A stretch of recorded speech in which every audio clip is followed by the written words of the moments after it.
Alrighty, welcome back everyone, it's Garlaanx here bringing you a new Neverwinter video. And today we're on the preview server, and we're going to be taking a look at the Warlock, specifically the Hellbringer.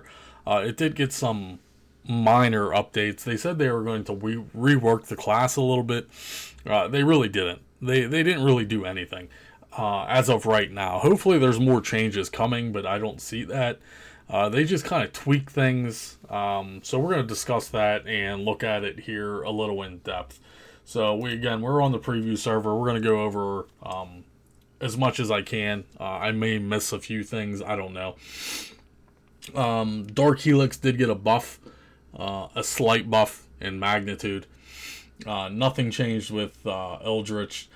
They increased Hellish Rebuke by a little bit, so you'll see here it's 85 magnitude.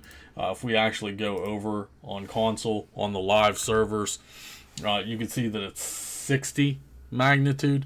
So they increased it a little bit. Now this is with the effect of No Pity No Mercy on. If you take No Pity No Mercy off, it decreases the magnitude obviously, but it was increased regardless.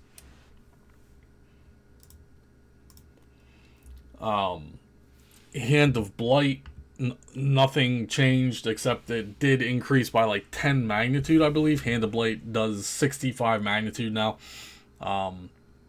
Actually, no, that's the same, right? Yeah, they didn't do anything with Hand of Blight. Hand of Blight's the same, guys. So, that's all for the at-wills. They slightly increased Dark Helix. They slightly increased Hellish Rebuke. Let's go ahead down and look at the encounter powers now. Arms of Hadar got buffed slightly. Does 100 magnitude damage now for whatever reason.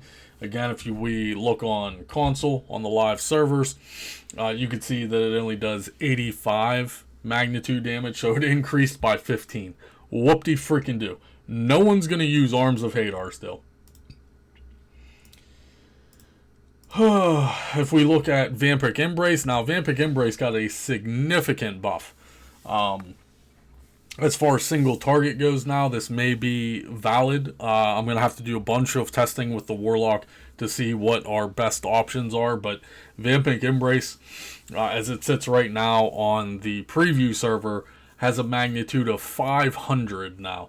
And then, of course, it has that Curse Consumed where you'll double your HP sucked out of your target. So if we look at that on console, Vampiric Embrace only does 275 magnitude damage. So I got a significant upgrade in damage. Now, whether or not it's going to be good or not, I don't know. I have to test it in some rotations and see if it can replace something. We'll see. Blades of the Vanquished. I don't know if this was necessarily changed. They updated a lot of the tooltips as well. So Blades of the Vanquished does magnitude damage of 130, but it's times 3.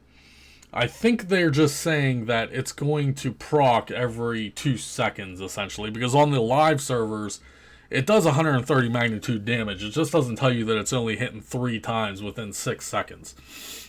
So I don't think this was necessarily a change. I think Blades of the Vanquished was left alone. I mean, it was one of our go-to encounters. It was already pretty OP. I think just the tooltip itself has changed. Again, all this will need tested. We'll look at our magnitude after I do testing. Moving over to Hadar's Grasp. Hadar's Grasp, again, I don't know if this is just a tooltip change. Because on the live servers, Hadar's Grasp does 300 magnitude damage, and the added effect is saying that it does another 300 magnitude damage. On the live servers, it doesn't say that. I think it still does that damage. It might not do 300. If you look here on the screen, it just says 300 magnitude damage, and it has a 2-second duration. So if we look at that on the preview server of Hadar's Grasp, it still has a 2-second duration. So is it doing that 300 magnitude damage all at once and then another 300 damage in the 2 seconds? I don't think anything has changed with this. It's just the tooltip explaining it a little better. Dread Theft got a huge upgrade. Is it going to be valid is the question, because the trick with Dread Theft is that you can't cast anything else while you're using Dread Theft. You're essentially stuck in place for literally 4 seconds. So I think they felt that increasing the magnitude may make it valid. Unfortunately, I just don't see it being valid. You can do so much in that 4-second window of casting other abilities than just channeling Dread Theft. I could be wrong. Again, we're going to test all this. I'll probably make a whole separate video after we do all the testing. But as it sits right now, I just don't see Dread Theft ever being valid because, like I said, you can't cast anything else while you're channeling Dread Theft. So it did get a significant upgrade. It's 800 magnitude damage compared to, on the live servers right now, it's 510. So 510 magnitude damage on the live servers, and on preview right now we're sitting at 800. Again, we'll have to test it and see what happens. Fiery Bolt just got a slight increase. I'm not going to flip over to the live servers. On the live servers, it's 260 magnitude damage. On preview, it's 300. So I got a 40 magnitude increase. Curse Bite, absolutely nothing changed with Curse Bite. Infernal Spheres is going to be interesting. I really hate this. This is probably my least favorite Warlock ability in the game. It should have been completely reworked. They just don't have the manpower to rework this entire class at this point, so they're doing their best on what they can do. So Infernal Spheres got a slight mediocre increase to the damage. It's 75 magnitude per sphere, right? Now, if you don't even know how to use Infernal Spheres properly, you want to use it single target. It does the most damage single target. Reading the tooltip would say, hey, this is an AoE ability, I should be using this for AoEs. And you're not wrong. For AoE, you can use it. It is an AoE ability. However, you want to use Infernal Spheres as a single target because it does way more damage single target. If you read the tooltip, the additional actions, the max magnitude, so the max magnitude, assuming you're only going to hit one target when you cast Infernal Spheres, you're going to do 750 magnitude damage. And if we compare that to what's on the live servers right now, it's only 450 magnitude damage. Now, there's a certain rotation that you have to use with Infernal Spheres because you also get an increase to your damage by 5%. So, for those out there that just have never used Infernal Spheres or don't quite understand how it works, essentially, you want to cast Infernal Spheres at the beginning of your rotation. You want to do your full rotation so you're getting that extra 5% damage. And then you want to cast Infernal Spheres the second time to do that maximum DPS. Again, is it going to be valid? It's one of those things like Dread Theft. Is it going to outperform everything that we've been doing for the past 10 years already? I doubt it. Again, we'll check it out. I'll do the testing. We'll see what happens, but I don't have high hopes for it. Killing Flames, on the other hand, I would have liked to seen a increase and do away with the diminishing returns on this bullshit. Like, Killing Flames is just it's atrocious because the magnitude scales from 650 to 975 depending on the target's missing hit points. It should just be a flat 1200 damage or 1200 magnitude ability, period. That's it. They didn't change it. It is what it is. Hellfire Ring actually got nerfed. Hellfire Ring is, I think, the only ability that got nerfed for whatever reason. I'm not sure why. You could see that it's 200 magnitude initially, which got buffed. So the initial hit got buffed by 25 magnitude. And then they nerfed the DOT damage a little bit. If we look over on the live servers, you can see that initial hit's 175, so it got buffed by 25. But the DOT got nerfed to 250, whereas we had 280. So it's a very slight nerf, but it is what it is.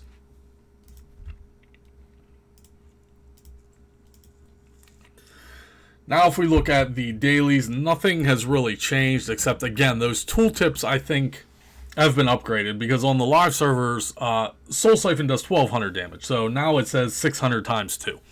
So it's still 1200 damage. Nothing has changed as far as I know with Brood of Hador, right? Actually, Brood of Hador got nerfed in half, I believe. The magnitude's 800, but on the live servers it's 1600. So this might have been nerfed a lot. I'm not quite sure. Flames got a significant buff. Flames now, the DOT damage is 1600 compared to the 260 it is on live. So if we look at the live here, the tooltip, looking at that second effect, 260, now it's 1600. But you're going to notice that initial hit is down. So the initial hit was 1300, and on preview it went down to 500. So they kind of reversed it a little bit, essentially, for Flames. I'm going to be testing Flames to see if it's worthwhile, but again, I doubt it. Nothing's going to surpass Tyrannical. I'm really surprised they didn't nerf Tyrannical into the ground, but they did it. So, Gates of Hell got a little bit of a buff. The enhanced magnitude goes to 1400. Nothing major. And then Tyrannical didn't get changed at all. Tyrannical is still 1150 damage. It's still 15% damage increase. It still lasts 20 seconds, and it still links to everything. I'm really surprised they didn't even nerf Tyrannical because that's the only daily we're ever going to use. None of these other dailies are ever going to compete with Tyrannical the way it is. The 15% buff that you get for it is just way too good not to use. Hands down. Moving on to the class features, none of these changed. They didn't change as of right now. They didn't change anything on these class features at all. So we're not even going to go over them. They didn't change anything. I don't know why. Maybe they're not done yet. Hopefully they're not done yet because the Warlock still needs a lot more love than this so far. Now moving down to the feats. Nothing has really changed with the feats other than a few. These are all the same. Double Scorch did get a little bit of buff, but it could just be that tooltip thing. I'm not sure. Soul Scorch's initial hit deals an additional 25 magnitude damage per Soul Spark spent. If we look at that on the live, it's only 9 magnitude, so that's a pretty significant buff. We'll have to check the Soul Scorch build and see if it outweighs the Soul Investor build. And speaking of Soul Investor, nothing has changed. Soul Investor is still there. Creeping Death hasn't changed. Nothing else has changed other than this first one here, Double Scorch, and now the last one, Wrathful Souls. Soul Sparks now increase your damage by 1% each. If you have all 30 Soul Sparks, I'm assuming that's 30% damage increase. If you look at the Soul Sparks, they already gave you 0.5, right? Or no, I'm sorry. It was 0.25, I believe. The tooltip on this has changed because I have it active, right? This is active right now, so it's giving me 1%. It's telling me it's giving me 1%. But on the live servers, I'm pretty sure it's 0.25 per Soul Spark. If we flip over there, the very first paragraph, maximum of 30 Soul Sparks. Soul Sparks increase your damage dealt by 0.25. So if you take this last one, now it's just going to be a flat 1%. So is this going to be worthwhile than taking over the cooldowns, right? So as we play right now, you're spamming your Soul Sparks to decrease your cooldowns, essentially, by 1 second, which is huge for doing your rotation. So is this raw damage increase going to outweigh the cooldowns? I don't know. We'll have to test it. I have a funny feeling that the cooldowns is still going to outweigh this 1% damage. Essentially, if you're taking Wrathful Souls and you're getting 1% for each Soul Spark, you're never going to deplete your Soul Sparks. You're never going to use them. You're going to want that 30% damage increase uptime, and you're going to have to manage your cooldowns another way, because you're not going to get cooldowns from using this. I don't know. We're going to try both ways. We're going to figure it out. I have a lot of testing to do, and we'll just see what happens, I guess. So that's all I really got for you folks today. Those are the Warlock changes going into Mod 30. I don't know if they're going to add any more or do any more changes. We're very early on the preview right now, so if things change, we'll do another video on it. But as it sits right now, going into Module 30, those are the current changes going to the Warlock, specifically the DPS Hellbringer. If you have any questions, comments, or concerns, as always, go ahead and leave them below. I'll see you guys real soon.